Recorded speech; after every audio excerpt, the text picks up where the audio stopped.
Hello guys and welcome back to my channel. So in this video I will tell you that how to flip an image in Microsoft PowerPoint. So before starting the video, make sure to like this video and subscribe to our YouTube channel for more tips and tricks like this one.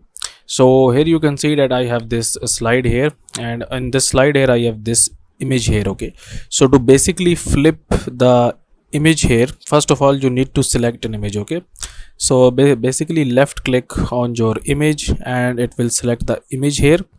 And now you can see at the top here that when we select the image, we have this new tab here which is picture format. So just click on this one and we have now a bunch of different options that we can do with this picture basically. Okay, so here you can see that we have this rotate option basically. So you just need to click on this rotate option, and now here you can see that we have these two options where it says flip vertically all or flip horizontally. So depending upon your requirements you can flip it. Okay, so let's suppose if I want to flip it horizontally, I will just click on this one, and now you can see that now this image has been flipped.